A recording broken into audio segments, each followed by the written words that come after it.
warahmatullahi wabarakatuh. Waalaikumsalam warahmatullahi wabarakatuh. Wah, masih ada yang nggak jawab. Udah, saya pantun aja ya. Dikulum dikunyah. Assalamualaikum semuanya.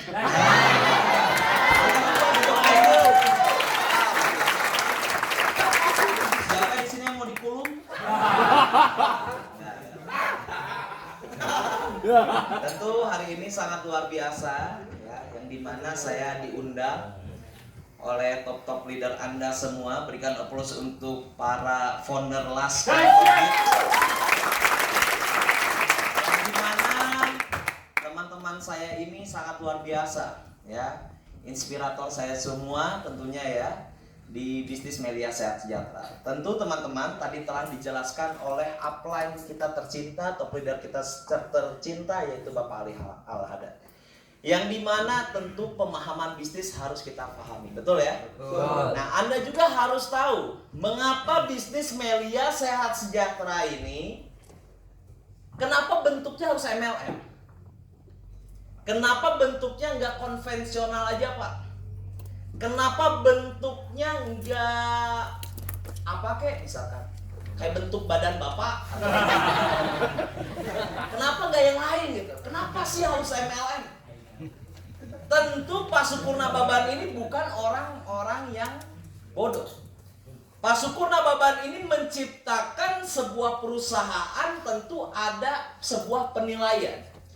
Yang dimana beliau itu adalah orang yang sangat cerdas, kalau saya katakan. Hanya membentuk sebuah sistem saja, dia bisa menafkahi jutaan orang, bayangkan. Dengan sistem kemitraannya. Nah, dan kenapa juga banyak orang di luaran sana yang berpandang buruk dengan MLM?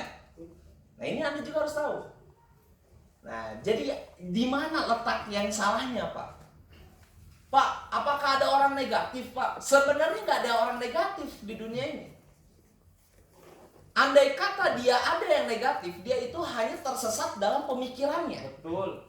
Karena saya, Pak Ar, Pak Denny, Pak Dendri, Pak Yudi bukan orang yang MLM banget, enggak. Wah Pak, Bapak cinta MLM banget, enggak. Justru saya orang yang awalnya paling benci sama yang namanya MLM. Kenapa saya bisa benci? Karena dulu saya nggak paham tentang MLM. Apalagi Pak Dendri, ya kan? Badan otot. Kalau nanya di mana WC, di belah sini.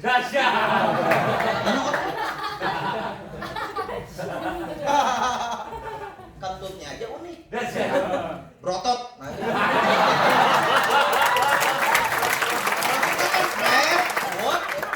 kalau Pak Dendri berotot. Kentutnya unik ya.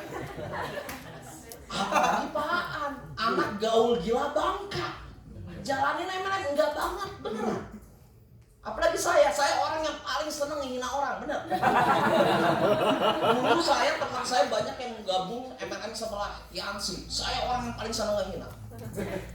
Jadi kalau ngomongin orang negatif, yang paling negatif, misalkan kalau ada perkumpulan Tianci, itu ngebahas saya, hati-hati sini nu katanya. Karena banyak member-member Tianci yang berhenti karena saya. Karena saya orang yang paling negatif dengan MLM gitu. Sehingga kenapa sekarang saya bergabung di bisnis ini? Saya orang yang kritis. Kritis itu nggak salah, saya katakan. Kalau ada orang yang nanya tentang hasil, itu bukan yang itu nggak salah. Mereka wajar. Anda berpikir, oh ini banyak nanya, wah ini negatif. Jangan pernah ngejudge seseorang langsung negatif. Karena untuk berbisnis itu memang harus ada banyak pertanyaan. Dan mereka bertanya itu bukan hal yang salah. Mereka bertanya itu karena mereka ingin tahu. Nah, terkadang kita melihat prospekan itu, kita sebagai leader di sini, betul ya? Kita melihat prospekan itu dikit-dikit negatif, dikit-dikit negatif. Enggak, sebenarnya. Mereka itu enggak negatif, mereka itu awam dan mereka itu nanya, itu wajar. Kalau misalkan Anda ditanya dengan prospekan, terus hasilnya apa? Masih Anda berpikir, wah ini orang negatif, ya enggak, wajar. Kenapa mereka bertanya hasil? Karena kita menawarkan penghasilan di sini. Anda pernah berpikir nggak? Kenapa ya Pak? Dulu saya kerja nggak banyak orang yang nanya hasil. Benar nggak? Ada yang di sini kerja? Angkat tangan. Ada ya? Kerja di mana? Di pabrik. Pabrik, oke. Pas selama kerja, ditanya hasil nggak sama orang? Udah kerja di pabrik, siapa namanya? Naya. Naya. Naya kalau udah kerja di pabrik udah dapat apa? Ada yang nanya? Nggak ada, saya yakin. Tapi kenapa di Melia banyak yang nanya hasilnya apa? Nah, coba. Kenapa? Kenapa kalau kita kerja di sebuah perusahaan, kita tidak pernah ditanya hasilnya apa? Enggak. Udah kerja di Toyota hasilnya apa? Enggak pernah kita ditanya. Tapi kenapa kalau di Melia kita selalu ditanyain hasil? Nah, coba. Pernah nanya nggak ke diri sendiri kayak gitu? Jawabannya apa kira-kira? Tahu jawabannya apa? Karena kita menawarkan kesuksesan di sini. Kita menawarkan sebuah harapan perubahan di sini. Maka mereka menanya hasil itu adalah hal yang wajar. Wajar. Ngomongin juta-juta. Kalau saya pribadi di prospek, saya pasti nanya kayak gitu. Terus hasilnya apa? Emang kamu udah dapat apa? Wajar. Begitupun orang tua kita bertanya kepada kita. Emang dek, selalu keluar malam itu udah hasilnya apa? Anda bilang, wah orang tua gue negatif. Mana ada negatif? Ya wajar nanya. Yang negatif itu lo. Karena yang namanya kerja itu memang harus ada apa. Kalau ada selama bekerja di bisnis ini bertahun-tahun atau berbulan-bulan belum ada dampak, berarti kerja Anda belum efektif. Belum tepat sasaran. Karena yang namanya kerja itu harus ada dampak. Pak, saya udah berjuang Pak di home prospek Pak. Prospek enggak? Enggak Pak, nyolok doang handphone. Ya itu bukan kerja, itu namanya nongkrong. Betul. Melia Sehat Sejahtera itu, Anda dikatakan kerja itu ketika Anda menjelaskan 5 pilar bertindak yang menghasilkan bonus untuk besok. Itu mulai disebut kerja. Coba, Naya udah berapa bulan di bisnis ini? Udah berapa tahun? 5. Berapa? 5 tahun. Oke, Naya 5 tahun. Saya yakin jalani Melia nggak 5 tahun. Karena disebut jalani Melia itu ketika kita menulis 5 pilar. Bukan ketika pertama kali gabung. Kalau misalkan gabung terus tidur, apakah kita disebut ngejalanin? Enggak kan? Ngejalanin itu ketika kita berbicara 5 pilar dan prospek yang berdampak kepada Besok bonus. Nah, ada 3 tahap prospek, yaitu ice breaking, 5 pilar dengan marketing plan dan AB4 dan closing. Saya mau nanya kepada teman-teman di sini, kira-kira yang paling penting di 4 ini apa?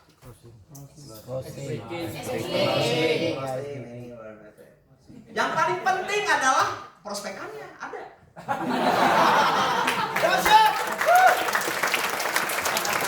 Sekarang tempat ini kalau misalkan nggak ada prospekannya, mau siapa yang gabung? Ya kan? Yang pertama prospekannya harus ada dulu. Betul. Nah setelah itu baru. Yang paling penting apa? Aspirasi. Betul. Yang paling penting adalah ice breaking. Ice breaking adalah membuka gembok. Saya sering ngepospatin orang hanya dengan ice breaking. Benar. Pak, prospek itu apa sih Pak? Prospek itu yang penting orang gabung, titik, udah selesai. Kalau orang yang nggak dijelasin tapi nyetor duit, ya udah mantap. Yang penting ada omset besok. Benar nggak? Daripada lu berbusa-busa nggak keluar duit. Nah, jadi otak lo ini harus bagus dulu ya Allah. Yang penting adalah ice breaking. Saya sering bikin games kepada leader-leader saya, bilang, lu bisa nggak nih?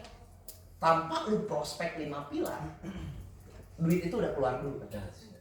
Saya sering bilang kayak gitu ke leader-leader saya. Bisa bos, ayo tes. Coba. Dipantengin ice breaking, dibikin kepo. Saya punya bisnis bagus mas.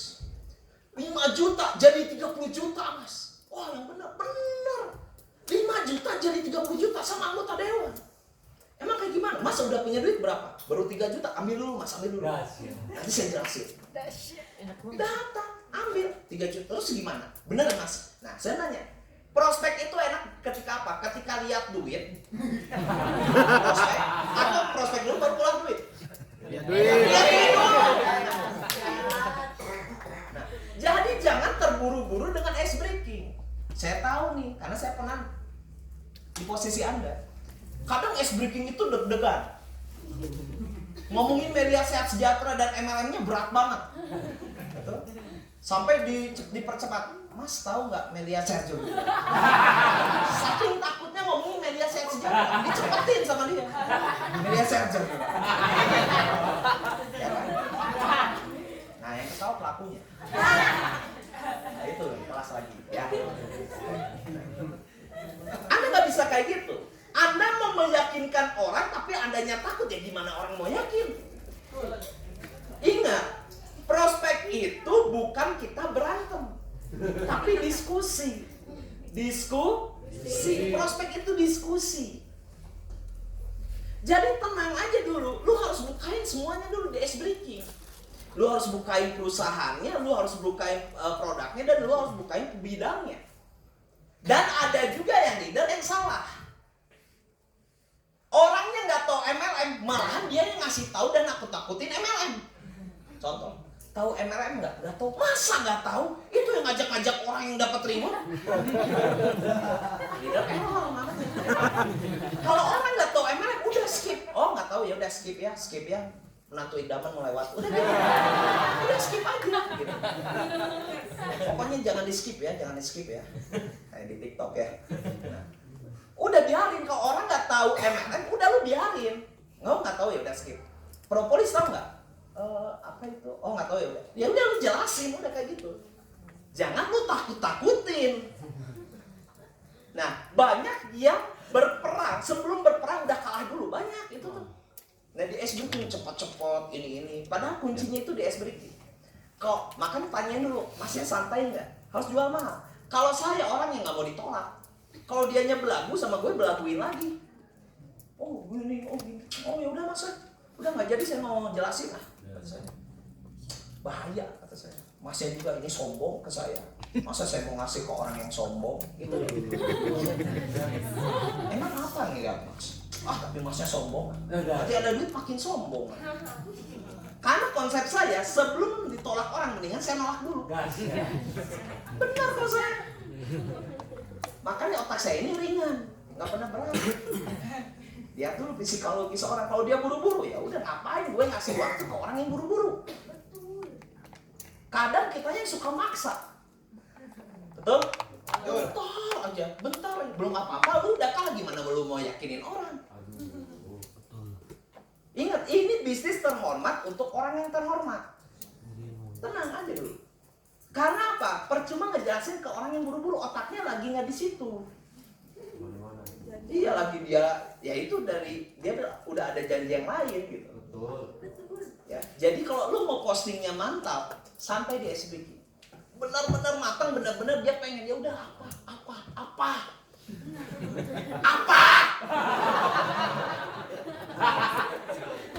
Nah, itu enak kayak gitu ngebacotnya, bener nggak? Yang bener mau nih, udah. Udah, matiin dulu handphonenya, gue jelasin ya. Udah jelasin. Enak, empuk, percaya. Pas gabung.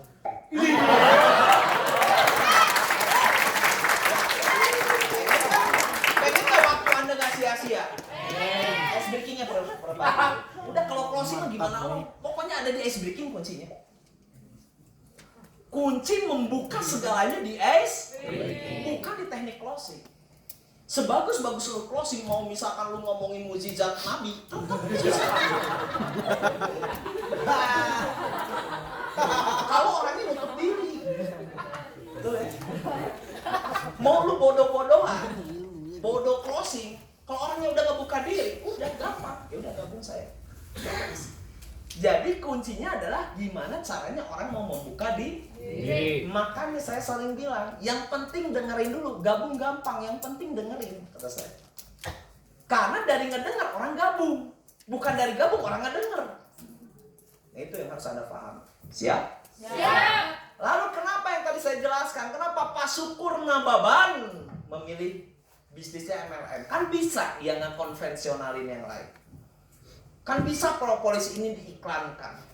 Kan bisa propolis ini dimasukkan di salah atau titip ke Kimia Farma misalkan. Kan bisa, betul ya? Kenapa harus di MLM-kan? Kan produknya kita udah tahu dahsyat ya. Iya. Tapi kenapa di MLM-kan? Tentu ada sebuah alasan. Anda tahu MLM itu apa? Iya, itu tuh apa? Saya sistem pemasaran. Lebih tepatnya adalah ide pemasaran. Perusahaan yang bangkrut, perusahaan yang tidak bisa produksi atau yang tidak bisa masarin? Tidak bisa masarin. Betul. Kafe yang bangkrut bukan kafe yang tidak bisa masak, tapi yang tidak bisa memasarkan. Paham? Jadi kunci perusahaan itu berada di sebuah pemasaran. Anda tahu pemasaran? Pemasaran tahu? Ih, kamu buat aku pemasaran deh.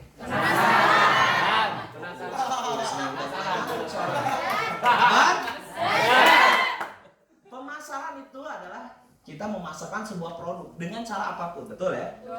Anda harus tahu nih. Ada spidolnya.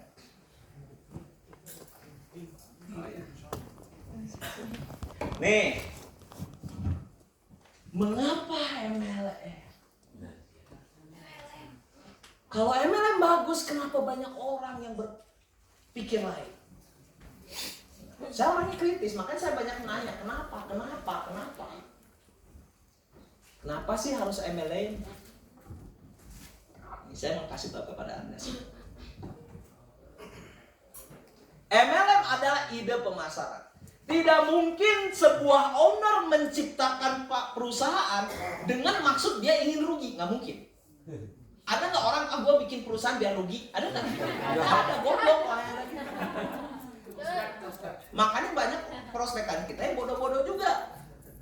Emang ini nggak rugi? Ya lu mikir aja, owner bikin perusahaan masa dia mau rugi? Udah aja beres, pada jawabannya kayak gitu doang. Lu mau jelasin panjang lebar. Pada udah. Ya lu mikir logika sekarang. Masa ada owner bikin perusahaan mau rugi? Ya nggak mungkin lah. Beres ya. Jawaban itu selesai.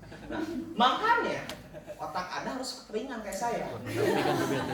Kau usah mikir pendampingan banyak-banyak kayak gitu. betul. Saya nggak usah pakai ini ya. Matiin aja. Kedengaran kan? Matiin aja Pak. Nih, kenapa ML? Nih saya kasih tahu sejarahnya. Orang menciptakan sebuah teori MLM itu bukan karena orang itu menciptakan teori yang gagal, tidak. Orang pasti menciptakan teori ingin memudahkan pekerjaannya, betul nggak? Betul. Nah, itu satu. Nah, kenapa MLM? Anda harus tahu dulu. Ini sejarahnya dan Anda harus paham. Karena pekerjaan yang tidak dijiwai tidak akan menghasilkan hasil yang maksimal. Anda harus menjiwai pekerjaan Anda. Anda nggak bisa pengen sukses di Melia, tapi Anda tak malu ke Melia, nggak bisa. Itu namanya pengkhianatan. Betul. Misalkan polisi tidak menjiwai jadi polisi, ya gimana? Betul ya? Segala sesuatu pekerjaan wajib dijiwai. Kenapa saya belum sukses, Pak? Penjiwaan Anda terhadap bisnis Anda itu kurang. Saya kasih tahu. Kalau misalkan penjiwaan terhadap diri Anda kurang dalam pekerjaan Anda, maka tidak akan all out, tidak akan keluar semuanya kemampuan Anda. Sehingga Anda akan malu dengan pekerjaan Anda. Bagaimana Anda ingin sukses kalau Anda malu dengan pekerjaan Anda? Nah itu pertanyaannya. Pertanyaannya gini, siapa di sini mahasiswa? Oke, kamu siapa namanya? Siva. Nah, Siva mahasiswa. Kalau ditanya orang, Siva sibuk apa? Jawabannya apa? Mahasiswa. Padahal dia bisnis. Kenapa nggak bilang bisnisnya? Saya bisnis Melia. So, kalau ditanya sama orang di jalan, Mbak Siva sibuk apa? Tapi utamanya? Ya udah. Artinya apa? Masih ada sedikit penjiwaannya kurang. Dia masih menyumputi, like the meaning dan nyumputi. Dia masih menyembunyikan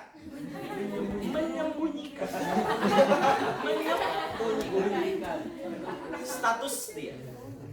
Betul? Dia bilang mahasiswa dari kuliah mana? IAIN? IAIN? IAIN Cirebon.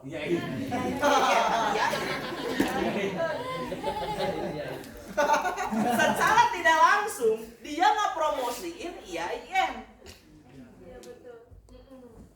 Padahal dia harus bilang, sibuk apa Mbak Siva? Saya sibuk bisnis sambil kuliah. Harusnya balikin. Bukan kuliah sambil bisnis. Karena yang menghasilkan itu yang harus diutamakan. Betul. Paham? Nah, ini sudut pandang yang harus Anda lakukan. Mantap. Sehingga promosi terjadi di sana. Bisnis apa? Salah nanya. Kalau duluan kuliahnya, kuliah di mana? Anda yang salah nanya. Anda yang salah jawab. Betul? IAIN, emang dapat bonus sponsor dari IAIN? Jadi diubah. Kalimatnya diubah coy. Kalimatnya. Siap? Siap. Padahal kita itu melakukan promosi setiap hari loh. Toko kita di mana? Di mulut. Toko kita itu di mulut. Kalau pemain MLM tokonya di mulut. Makanya saya kerjain media itu bisa dimanapun. Di masjid bisa. Di WC umum bisa. Dimanapun saya bisa. Sehebat Sandiaga Uno aja nggak bisa kayak saya. Karena mulut kita, toko kita di mulut. Nih, saya kasih tahu dulu pemahaman dasar. Kenapa harus MLM? Siapa yang menciptakan MLM? Itu pertanyaan di otak saya. Kenapa harus MLM? Pertanyaannya itu.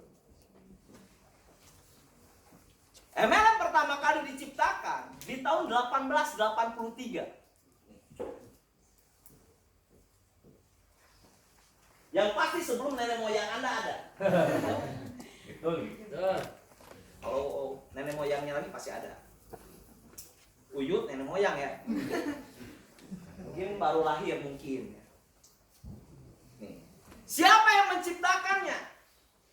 Mike Dave Chomel namanya. Mike Dave Chomel. Perusahaan apa yang pertama kali ada MLM? Namanya California Parfum Company.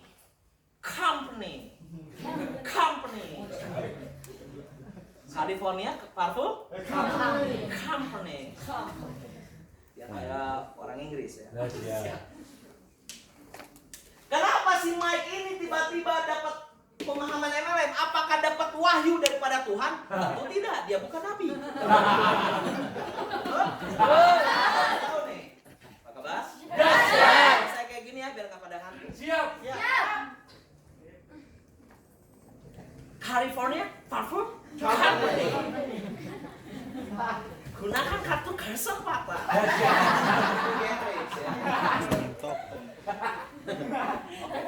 Saya kasih tahu.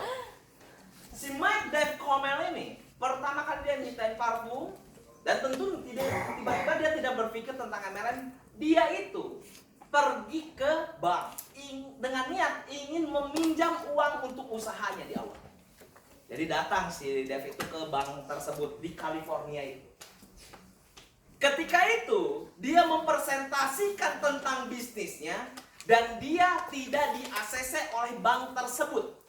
Bukan karena bisnisnya yang jelek, tapi bank itu lagi tidak ada uang. Dikarenakan di tahun 1883 itu sedang terjadi resesi ekonomi. Terjadi resesi ekonomi itu terjadi dua. Antara dengan wabah seperti saat ini dan perang dunia. Jadi anggaran uangnya lagi dilarikan kepada perang dunia ketika di Amerika Serikat tahun itu. Biar Anda paham. Dia bingung dan dia pun loyo pulang ke rumahnya dia. Sambil membawa parfumnya. Datanglah temannya. Saya lupa namanya siapa. Si Anu anggap ya. Si Anu datang. Siapa namanya? Alex ya? Oh iya Alex. Saya udah tahu cerita ini udah hatam ya. Si Alex datang bertanya kepada Dev, "What happened ayah naon?" Kata Alex. Ayah naon, bro? Dev mau ceritakan, gue punya parfumnya bagus lah kata saya menciptakan ini dari ini, dia nggak tahu, dia ceritakan formulanya, tentunya nggak ada plankton ya, jadi nggak diambil formulanya.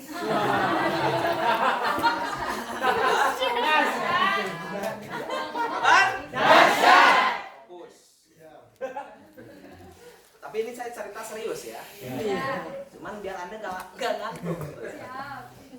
Diceritain dan lain-lain sehingga si Alex itu ngambil parfumnya dan dia coba. Wah, ini bagus parfumnya kata Alex.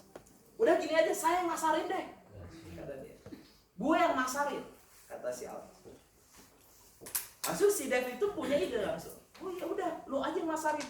Nanti uang untuk jatah promosinya gue lariin ke lo ya.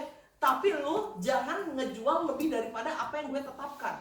Nanti ada jatah dari gue, persenan. Contoh anggap misalkan parfumnya 100.000, dia nggak boleh jual lebih daripada 100.000. Pokoknya 100.000, pokoknya gue nanti kasih. Untuk apa? Menjaga kestabilan harga produk itu dulu. Karena masih proses. Janji ya Dev? Oke, janji. Nah, disitulah metode yang namanya DS. Apa? Direct selling. Apa itu direct selling?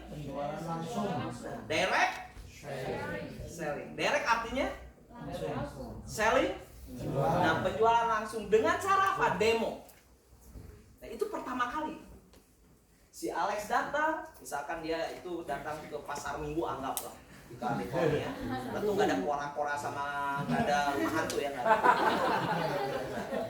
Dia pasarin, dia demoin tentang parfum tersebut, banyak yang beli ke teman-temannya, terutama misal, dia datang ke pesta temannya, dia promoin itu. Banyak yang beli temannya karena suka dengan bau parfum. Pulang habis parfumnya. Berbicara kepada si Dev, habis kata dia. Oh ya udah, ini jatah lo nih. Dapatlah pertama kali bonus sponsorship si Alex. Nih lu udah nggak promosi nih jatah lo. Cash langsung, cash-cashan. No reward, ingat ya. Cash langsung. Oh yaudah, senang si Dev. Yaudah gue mana barang lagi, gue senang. Nah dia promo. Nah taunya temennya ngabarin ke rumah dia, gue suka parfumnya. Pas gue pakai banyak orang yang suka. Gue mau dong ikutan dagang juga. Nah ke si Alex bingung. Waduh, kalau dia ikut dagang berarti saingan dong. Nah dia bilang ke si Dev, ada teman gue, konsumen gue yang beli, dia mau ikut dagang katanya. Kalau dia ikut dagang nanti saingan sama gua. Mikir si Mike Dev Comel ini, Comel temannya itulah Alex itu. Nah dari situ dia mikir, oh gimana ya? Oh strategi marketing. Oh yaudah gini aja. Nanti setiap pertumbuhan, ya udah itu jadiin distributor lo. Apa itu distributor? Nah, dia masih bingung si Alex itu, dijelasin sama si Mike Comel itu, nanti setiap ada orang yang ambil, setiap omset yang tumbuh di distributor lo dapat persenan tanpa lo yang dagang. Oh gitu? Iya. Wah ajib kalau kayak gitu. Yaudah. Nah disitulah mulai dia punya downline. Siapa? Kayak gitu. Dagang, kita juga dagang, bener nggak? Dagang apa? Propolis. Nah kayak gitu. Nah dengan cara seperti itu terjadilah multi level marketing dengan cara membagi komisi. Jadi agen get agen, di situ mulai. Nah di tahun 1883 ini boom dengan metode ini. Wah, jadi semua perusahaan itu menggunakan metode ini. Nah, sehingga monoton. Jadi persaingan banyak dengan cara seperti ini sehingga monoton. Terjadilah perubahan di 1954. Muncullah perusahaan Amway dan Nutrilite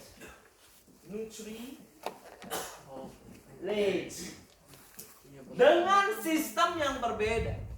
Dengan dia berubah sistem, dengan cara dia menghargai orang yang setia dan membangun bisnisnya pertama. Dengan cara apa? Sistem reward. Sebenarnya ini nggak salah. Dia itu bertujuan untuk apa? Menghargai orang yang berjuang bersama dengan perusahaan ini. Sistem reward itu. Dan sistem. Nah, disinilah rantai duplikasi terputus. Mulai kayak gini terus MLM kita. Sampai ada ceni, ya kan? Gempeng, ya kan? Temennya Parto, ya kan? Nah, itu. Temennya Parto ya sama Narji.